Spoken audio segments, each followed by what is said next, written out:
자, 그런데 우리가 독일 통일에 대해서 잘못 알고 있는 것들이 많습니다. 잠깐 제가 시간을 좀 보겠습니다.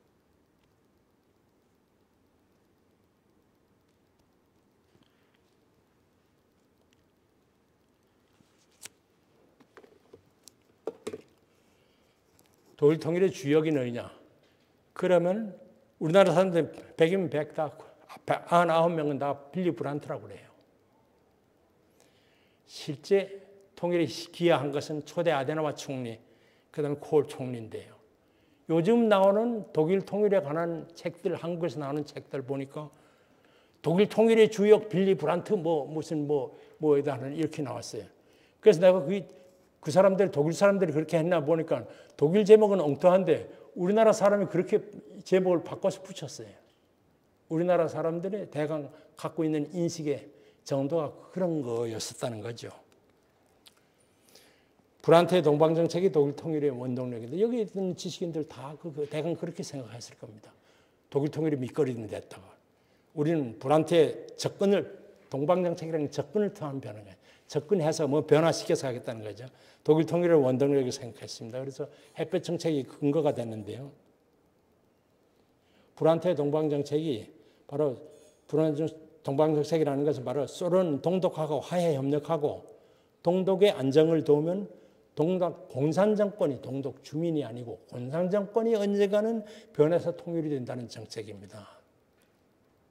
그래서 브란트의 3인당 계통 사람들은 동독 주민들, 동독의 반체제 인사들 이런 걸 관심 가진 적도 없고요. 그 사람 하나도 만난 적이 없습니다.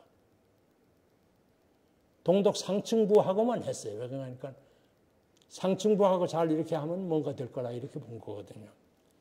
그 바로 여러분 잘 아시는 대로 브란트의 동방정책이 바로 분단 고통 완화와 민족 동질성 유지에 기여한 같은 사실입니다. 그러나 독일이 통일된 것은 서독의 접근 정책으로 인해서 동독 공산정권이 변해서 가능해진 것이 아니라 동독 주민의 시위로 동독 공산정권이 망해서 통일이 될 수 있는 겁니다. 너무나 다르지 않습니까? 그리고 동유럽에서 동독혁명이 가장 늦게 일어났단 말이에요. 그 교류 협력했던 것이 바로 동독 사람들의 그 인식 변화 이런 데 영향을 미쳤다면 그런데 제일 먼저 됐을 거 아닙니까? 서폴란드, 서헝가리 없는 나라가 더 먼저 됐지 않습니까? 그게 왜 그러냐? 그렇게 보면은 바로 교류 협력이 통일에 미친 영향도 매우 제한적이라는 거죠. 그 다음에 더군다나 3인당의 계획대로 주장대로 베를린 장벽이 붕괴된 후에 동독 탈출자 3인당에서 막으라고 그랬거든요. 빌리 브란트의 정당 3인당에서는 그걸 막으라고 그랬거든요. 그리고 경제 지원해서 동독을 안정시키자. 잘못하다가 이랬다면 저는 40년간 쌓아온 동독과의 그 화해 협력 기조가 무너진다고 강력하게 반대했어요. 그러나 콜은 그걸 단호하게 거부했죠. 결론적으로 브란트는 바로 통일이 불가능하다고 판단해서 바로 이 정책을 추진한 것이 바로 분단의 평화적인 관리 정책이었습니다. 그래서 통일이 된 후에 역사인식의 오류라고 큰 비판을 받았습니다. 그래서 독일에서는 3인당은 독일 통일의 최대 패배자라고 그러는데 우리는 3인당 빌리 브란트가 독일 통일의 아버지라고 얘기하죠. 아직도 얘기하고 있습니다. 우리는 힘의 우위 정책이라는 걸 몰랐어요. 서독이. 힘의 우위 정책이 뭔가 하니까 초대 아데나와 총리부터 시작한 건데 바로 동독이 정쟁제 군사 도덕적으로 우위에 서면 힘의 우위에 서면 국력이라는 게 내셔널 파워라는 게 국력 요소라는 경제도 있고 뭐 그런 거 있지 않습니까? 군사력도 있고. 그렇게 되면 동독이 이끌려 와서 통일이 된다는 이런 이론이에요. 그게 자석 이론이죠. 자석에 쇠붙이가 딸려오듯이 동독이 이렇게 서독이 이렇게 강력하고 좀 민주화된 나라가 동경받을 체제가 되면은 동독이 끌려와 통일이 된다 이런 얘기죠. 결론적으로 그거 보면 맞았죠. 그리고 여러 가지 소련에서 중립화하면은 통일을 지켜준다 이런 것들 다 거부를 했고요. 그 다음에 경제 지원을 할 적에 세 가지 원칙을 고수했어요. 동독이 먼저 달라고 액을 복구를 할 적에 두 번째 반드시 대가를 받고 세 번째 우리가 지원했다는 것을 동독 주민들이 알게 하는 그런 방법으로 했다는 거죠. 살짝 줘갖고 동독 공산정권만 살찌우는 그런 건 절대 안 하지 않은 거죠. 그 다음에 탈출자 전원 수용을 했고요. 그 다음 이제 베를린 장벽이 무너지고 나서 동독 측에서 국가연합 통일을 하자. 그러면서 이제 통일을 지연시키려고 했을 때 단호하게 거부를 했죠. 그래서 바로 독일에서는 기독교 민주당, 그다음 코월 총리가 바로 통일을 이룬 정당이고 통일을 이룬 총리라고 이렇게 얘기합니다. 그런데 우리는 아직도 불안태 동방정세계 독일 통일의 원동력이 됐다고 생각을 하고 있으니 답답한 일입니다. 그러면 우리는 미국의 역할 정말 몰랐습니다. 독일이 미국의 역할을 하는 것은 바로 소련의 변화를 이끈 것도, 또 콜 총리가 적극적으로 통일 정책을 밀어붙일 수 있는 것도, 그 다음 또 소련, 영국을 설득한 것도 전부 미국의 역할이었습니다. 그런데 우리는 어떻게 했습니까?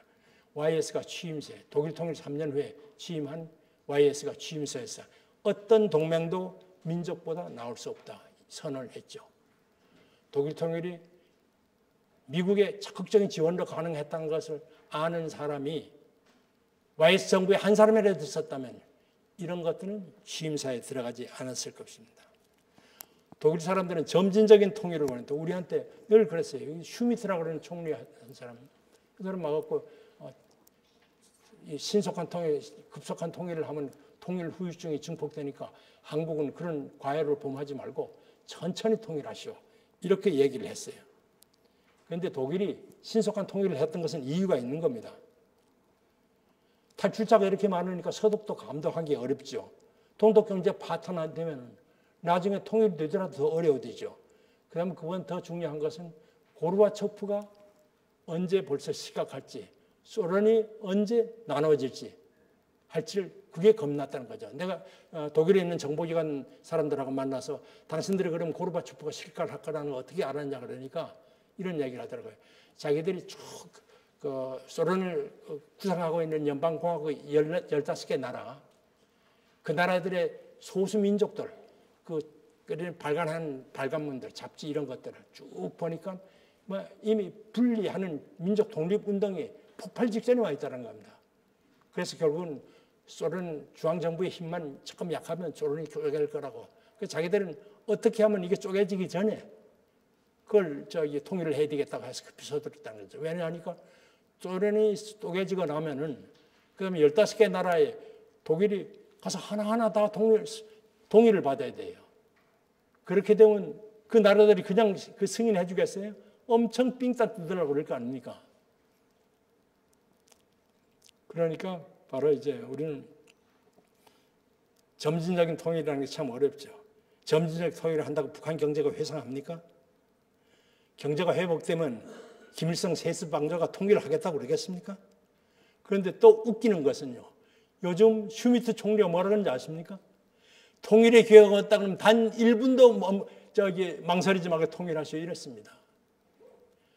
남이 주는 충고도 충고 받는 사람이 주관을 갖고 받아야죠. 흡수동의는 기피할 모델이라고 그러죠. 그래, 기피. 그런데 독일이 왜 흡수해 통일을 했냐니까. 동독 체제에서 계승할 요소가 뭐였냐 이거예요. 헌법을 바꾼다 그러면 동독 헌법 중에서 그걸 통일 독일 헌법이 거기다 삽입해야 될 그게 뭐였냐예요. 그럼 동독 주민들이 희망을 했고 절차가 간편하니까 그렇게 했는데 대등한 통일이라는 게요. 정말 어렵습니다. 예멘이 그렇지 않습니까? 1990년도에 합의를 해갖고 94년도 전쟁을 치르고 한 500명이 죽고 나서 통일이 이루어졌거든요. 역사상으로 보면요. 통일 아랍공화국이라는 게 있었는데 그게 바로 이제 이집트하고 시리아가 이렇게 했거든요. 그 조금 하고 나서 다시 이제 해체됐죠. 아랍공화국이라고요. 거기 이집트하고 시리아하고 리비아가 셋이 이렇게 했다가 이건 합의만 하고 성립되지도 않았어요. 이런데 어떻게 통일이 그냥 흡수 통일 안 하고 어떻게 된다는 얘기입니까?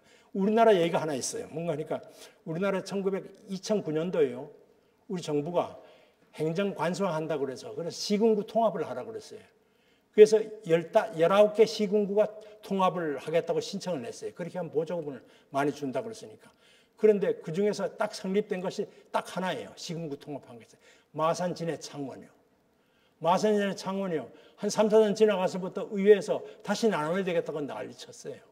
지금 그런 대로 그냥 지나고 있습니다. 한 체제 하에서 인접 시군 간의 통합도 어려운데 체제가 다른 적대관계에 있던 남북이 그냥 무슨 포도잔을 부딪히고 무슨 뭐 합의를 한다고 해서 통일이 되겠습니까? 그것도 환상이죠. 서독이 동독이 적정 기원을 했다고 그러죠. 지원을 많이 했어요. 뭔가 하니까 형식상으로 보면 매년 한 20억 달러 했어요. 그런데 이거 77%는 서독 정부가 지원한 거 아니고 서독에 있는 교회하고 국민들이 동독에 있는 지식사람한테 소포 보낸 거예요. 소포 보낸 거. 정부 지원이라는 것은 아주 적어요. 그것도 뭔가 하니까 철도, 우편, 정산하죠. 정산. 뭐 도로 건설하는 거. 그다음 또 통과 일괄금이라고 했어요. 뭔가 하니까 서독 사람들이 동독으로 거쳐서 서베를린을 가려고 그러면, 그다음에 가려고 그러면 동독 땅을 거쳐야 된단 말이에요. 동독에 그게 도로가 나빠요. 서독의 벤스가 다 망가져요. 그리고 시간이 엄청 걸려요. 그러니까 바로 자기들 국민들 편하게 잘 서베를린 갔다 오게 만들게 했고 만들어준 거지 동독 사람들 경제 발전하고 잘 먹고 잘 살라고 해준 게 아니라는 거죠. 차관 줄 적이에요. 2번 줬는데 19억 5천만 달러 했는데 차관 뭐 이자 내는 건 당연한 거고요. 그리고 그 다음에 차관 하는데 정부가 보증을 넣거든요. 보증 수수료까지 다 받아냈어요. 우리처럼 공짜로 준 건 단 한 푼도 없어요. 한 푼도. 다 대가를 받고 하거나 이랬죠. 왜 그러냐 하니까 바로 경제 지원을 하면 동독 공산 정권이 강화될 거다 이런 것들을 경계했던 거죠. 이거죠. 왜 이게 통과 일금이라고 왜 이렇게 하는 거 아니에요? 이런 게 이게 지금 서독 사람들이 동독 친척 만나러 가거나 아니면 서베를린 가기 위해 갖고 이렇게 줄을 섰어요. 그런데 그 입국 비자를 받으면서 한 10분씩 걸려요. 입국 비자 한 5마르크 이렇게 내는데. 그리고 천천히 이놈들 담배 피우고 이렇게 하거든요. 그러니까 서독 국민들이 동독하고 교섭 좀 해서 이거 좀 우리 편하게 갔다 오게 해달라고. 그러니까 서독에 대강 이렇게 했어요. 아, 한 사람당 5마르크? 그럼 우리가 그리고 1년에 100만 명 갔다 그러면 그러면 5마르크 해서 150만 명 갔다 온다고 치고 정부에서 일괄금을 내줄게. 그거 비자 대금 받지 마라. 그렇게 준 거예요.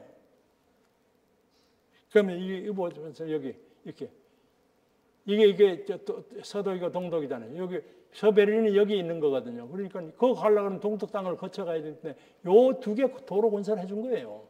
동독 잘 먹고 잘 살라고 경제 발전하라고 동포니까 잘 살라고 해준 게 아니라는 거죠.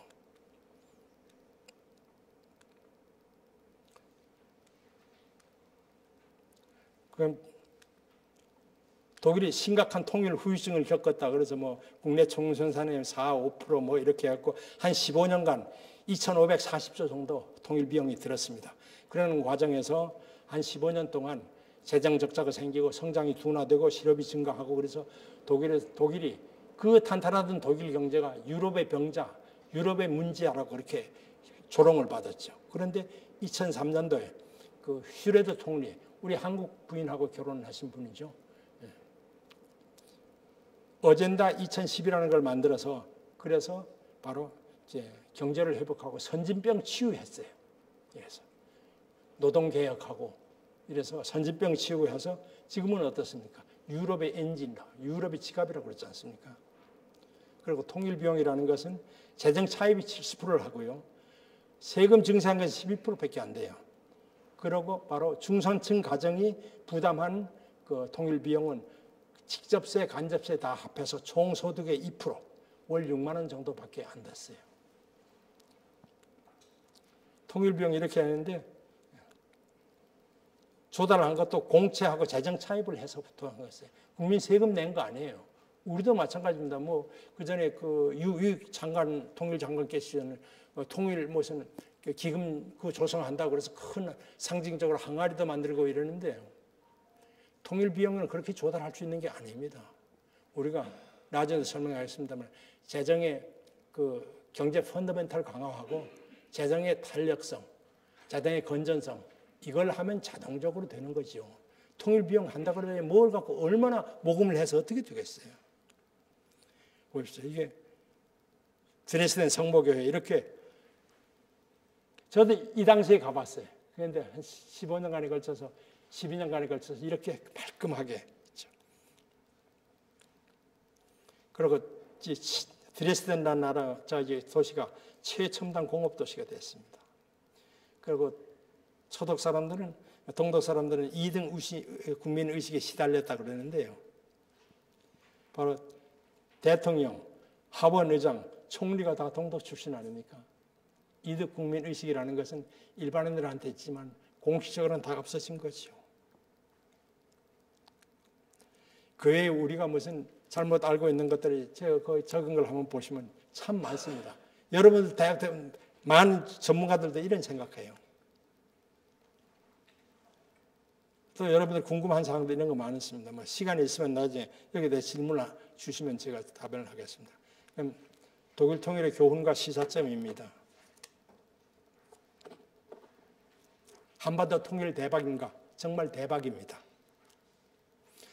한반도 통일 대박이라는 얘기는 박근혜 대통령께서 한 건데 그 말을 꺼낸 것은 중앙대학교 신창민 교수예요. 신창민 교수가 청와대도 이렇게 보고서 만들어 갖고 드리고 이래서 그걸 이제 한 건데요. 삶의 질이 완전히 다르죠. 그리고 경제적으로도 우선 규모의 경제 이점을 살릴 수가 있고요.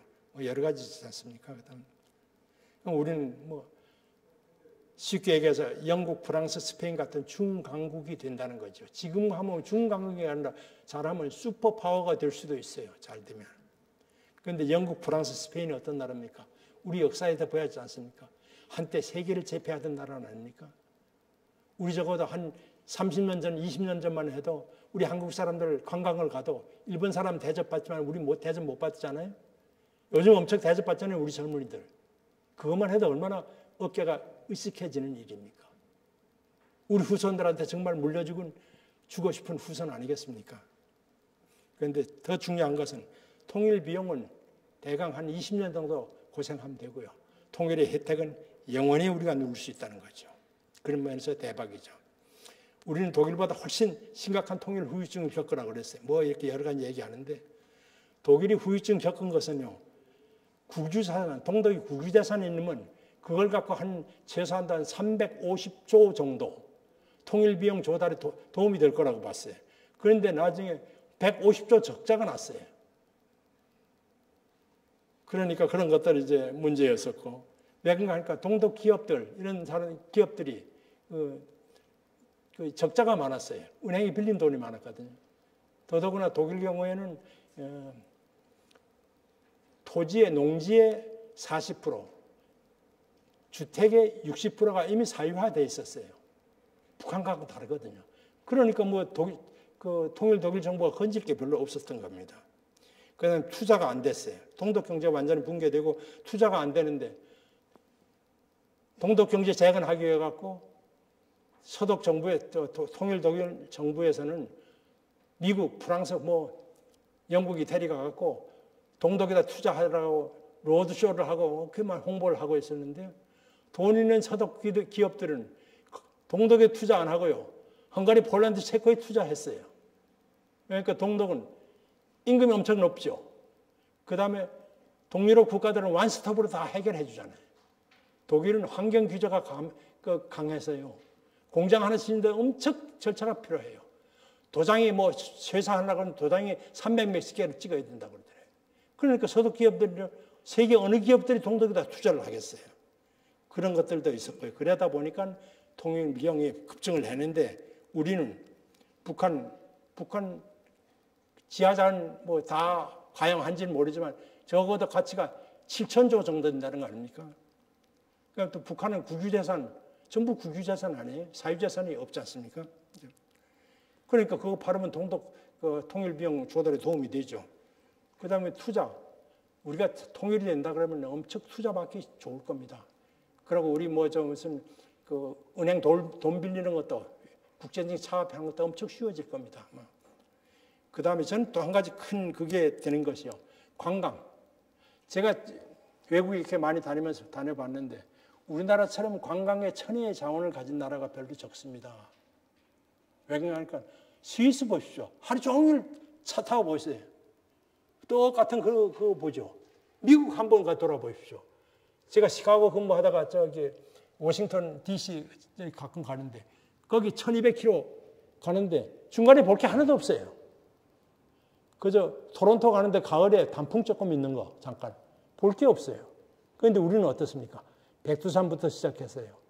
그 다음에 묘향산, 그 다음에 평양, 그 다음에 비무장지대. 이것도 관광이 보호가 될 겁니다. 세계 아마 문화유산으로 바로 통일이 되고 나면 지정될 거예요. 그렇죠? 그 다음에 서울, 그 다음에 백제문화, 그 다음에 경주, 부산, 제주도. 우리나라처럼 한 2주 동안에 정말로 한 1주나 2주 동안에 다른 경치, 다른 문화, 다른 배경 이런 걸 가진 다양한 관광을 즐길 수 있는 나라가 참 드뭅니다.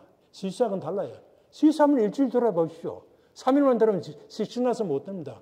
그런데 우리는 그렇지 않거든요. 그래서 내 생각에는 관광도 통일 촉에 큰 역할을 할 거다. 왜 그러니까 관광이 바로 고용효과가 가장 높은 업종 중에 하나거든요. 그래서 우리 통일 비용 너무 걱정할 필요 없다 이런 말씀 드리고 싶어요. 그다음에 통일을 위해서는 북한 경제 발전을 적극적으로 도와야 된다. 그렇죠. 아까 얘기한 대로 우리가 만일 100억이 있다면 100억을 3종 줘서 LG 줘서 투자하는 게 더 낫지. 그래갖고 나중에 그 남는 돈을 북한에 해주는 게 낫지. 그거 갖고 북한에 하면 그게 되게 개발이 되겠습니까? 도와줘서 뭐 하겠어요. 밑빠진 독에 물 붓기죠. 그 다음에 우리가 지원한다고 군비 증강 사용 안 한다는 보장이 있습니까? 우리 봤지 않습니까? 김대중 대통령이 5억 달러 준 것이 어떻게 사용되는지. 더더구나 북한이 경제 발전하면 통일하겠다고 그러겠어요? 그렇지 않습니까? 우리가 그러니까 통일을 위해서는 북한의 경제 발전을 적극적으로 도와야 한다는 얘기는 공허한 헛소리라는 겁니다. 그럼 한반도 통일의 장애의 요인은 뭐냐 하니까 제일 나쁜 것이 바로 이제 세계 최악의 공포 억압 통치죠. 그 다음에 북한 주민들 민주의식 없고요. 정보 차단됐고요. 중요한 것이 바로 독일 통일에 대한 우리 사회의 잘못된 인식입니다. 불안토의 동방정책이 독일 통일의 밑거름이 됐다는 생각을 갖고 있는 한 우리의 대북정책, 통일정책은 파행을 겪을 수밖에 없습니다. 제가 총리님께 강의 좀 하게 해주십시오 하고 청을 드린 것도 이런 것들이 해결되지 않으면 우리의 통일정책, 대북정책은 영원히 파행을 겪을 수밖에 없습니다. 그 다음에 이제 요즘은 종북 세력 확산, 그 여러 가지 급변 사태에 대한 기대감이 있죠.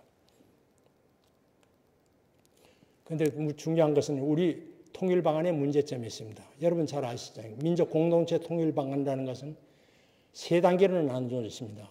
우선 화해 협력 단계, 남북 연합 단계, 총선거에 의한 통일 정부 구성. 아주 합리적이고 근사하죠. 그런데 어떤 문제가 있느냐 하니까 바로 김정은 정권도 화해 협력의 대상입니까? 우리가 화해 협력한다고 김정은하고 그렇게 됩니까? 그 다음에 지향하는 가치가 달라도 국가연합이 가능한 건가요? 정치학 하신 분들, 정치학 열심히 공부한 묘수를 짜내면 이게 가능해지는 건가요? 그 다음에 잘 되면, 잘 돼도 김일성 3대 세습체제가 통일을 동의하겠어요? 공산화 통일, 아닌 통일을. 이거 다 따지고 보면 헛소리죠. 여기서 속는 것은 우리가 이런 통일 방안을 내다놓고 해서 북한이 속는 거 아니에요. 속는 것은 선량한 우리 시민들이 속는 겁니다. 정부에서 통일 방안을 냈으니까 그게 그래도 근거가 있겠지. 여러분 그렇게 생각할 거 아닙니까? 속이는 건 우리 국민들만 속이는 거예요. 그런데 그럼 앞으로 어떤 통일 방안을 해야 되느냐 하니까 통일 방안을 바꿀 건 없다고 생각해요. 원칙적으로 그럴듯한 얘기니까. 그런데 김정은은 화해 협력 대상이 아니다. 김정은 같은 건 주민의 동의에 기초하지 않은 그런 정권은 화해 협력 대상이 아니다. 그다음 또 북한에 민주화되지 않고 시장 경제 되지 않으면 통일을 할 수 없다. 이런 것들을 분명하게 얘기를 해야죠. 그런 거 안 하고 우리 국민들만 속이는 거 아닙니까? 결국은 통일연구원이 요즘 그 교육하는데 발간 자료들이라든가 통일 홈페이지에 가보십시오. 헛소리 하고 있어요. 헛소리. 그럼 통일의 창은 언제쯤 열릴 것인가? 많은 사람들이 급변 사태 날 걸 기대하고 있죠. 그 경제가 파탄되면 대규모 경제 탈북 사태가 나고 그 다음에 집권층이 분열하고 민주혁명이 일어나고 그런 무정 상태가 돼서 통일이 된다. 우리가 바라는 시나리오죠. 그런데 아무리 우리가 그렇게 기대를 해도 그렇게 될 리는 없고요. 북한 주민의 자유의사가 통치체제 결정과 지도자 선택에 자유로이 반영될 수가 없다면 통일은 불가능합니다. 바로 북한의 민주화가 되지 않으면 통일이 불가능하다는 거죠. 주민의 자발적인 동의에 기초한 정부, 그런 통치체제가 되지 않고는 세상 앞서 통일이 안 된다는 거죠. 결국은 그렇게 보면 통일 기회라는 것은 앞으로 김일성 세습왕조가 붕괴하고 북한의 민주화 됐으면 가능한 거죠. 그래서 우리가 급변 사태에 대한 환상 버리고요. 착실한 준비가 필요합니다. 통일을 위해서 그럼 어떤 준비를 할 것이냐. 대한민국을 북한 주민의 동경 대상으로 건설하고 굳건한 안보 이런 것들. 그런데 지금으로서 가장 할 수 있는 것은 북한 인권 개선 노력입니다. 지원을 하고 싶은데요. 이 지원이 북한 주민들에 가지 않고 북한 공산정권을 강화하는 데 기여한 거죠. 제가 브란트의 동방정책의 이반자라고 하는 에본 바르라는 그 사람을 제가 2시간씩 2번에 걸쳐서 4시간 만나서 상세하게 얘기를 해봤습니다. 아까 독일에서의 동독 경제원장 할적의 3원칙이라는 거, 그것도 에곤 바르가 내한테 얘기를 해준 거예요. 그래서 내가 서울에도 보고를 했다니까 통일부에서 또 그거 갖고 이제 독일은 이렇게 했다고 많이 그렇게 하더라고요. 그런데 그러면서 에곤 바르가 내한테 이렇게 충고를 하더라고요. 먼저 죽었다 그러면 절대 안 되고 북한에 애걸복걸하거든 주고. 그다음 두 번째, 반드시 대가를 받고. 무슨 대가를 받는 게 독일 경우에는 정치범 석방하는 것도 있고 국경에 지뢰제대학 설치한 거 그런 것도 있고 또 그다음에 무슨 국경에 자동 발사 장치라고 그래서 사람이 철조망 가해 가면 바로 총알이 나가는 그런 장치가 있었어요. 거기 희생된 동독 사람들이 많습니다. 그거 제거하라고 그랬고요. 그리고 국경 총격 명령 그걸 내리지 말라고 철회하라고 철회했고 이런 대가를 반드시 받고 준 겁니다. 그러면서 에곤 바르가 얘기한다. 이 세 가지 조건 중에서 하나라도 충족되지 않는 가운데 한국이 북한에다 경제에 원한다 그러면 바로 북한 주민의 고통을 연장시키고 통일을 지연시키는 역할밖에 하지 않을 겁니다. 명심하세요. 바로 화해협력 정책을 입안했던 에곤 바르가 그렇게 얘기를 했어요. 바로 그 점에는 뭔가 하니까 브란트의 화해협력 정책이라는 것은 명확하게 나름대로 심지를 가진 그런 화해협력 정책이었다는 거죠. 그리고 얘기한 대로 앞으로 이제 통일 무슨 기금 마련하겠다고 축적하겠다고 그러지 말고요. 우선 경제 펀더멘털 강화하고 그다음에 자정의 건전, 적자자성 없애하고 그다음에 탄력성. 우리 지금 재정 탄력성이 참 낮지 않습니까? 지금 사회복지비, 그다음 교육비, 그다음 군사비 이런 것들이 있어서 감액할 수가 없지 않습니까? 너무 이렇게 재정의 탄력성이 없으면은 통일 때 그걸 해가기가 어렵다 이런 말씀입니다.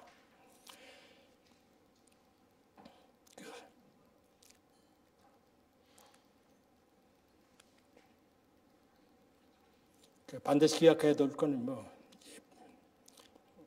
반복하지 않겠습니다. 여러분 이 사진 한번 보십시오. 이 작은 독도 하나가 이랬을 때는 우리 국민들 독도가 일본이 침탈하거나 간다면 열이 오르지 않습니까? 누구나 다 우리 국민 5천만 국민 다 열이 오르잖아요. 그런데 여기 지금 우리나라 우리가 5천 년 동안 같이 이렇게 살아온 이 땅인데 이걸 북한이 정하는데 주민의 동의에 기초한 것도 아니고 그렇지 않습니까? 인도주의를 잘 실현한 것도 아니고 부강한 것도 아니고 그래 김일성 3대 세습체제가 저걸 장악하고 있는데 여기에 대한 왜 여러분들 분노가 없습니까? 왜 내 것을 뺏겠다는 인식이 없습니까? 그게 바로 화해협력하는 자세입니까? 그게 바로 동포애입니까? 왜 여기에 대해서 분노할 줄 모릅니까?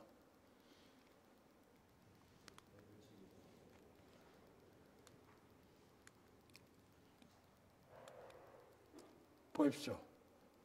이런 것들. 도시 세종문화회관 앞에서 말이에요. 백두칭송위원회가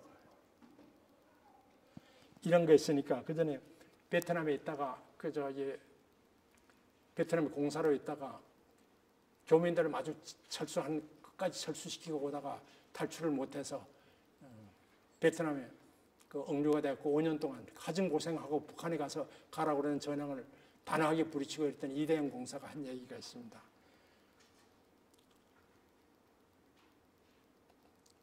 그 양반이 두 가지 하나 내가 뺐어요. 부패한 군대와, 근데 우리는 부패한 군대가 아니니까 뺐습니다. 분열된 사회는 최신 무기를 고철로 만든다.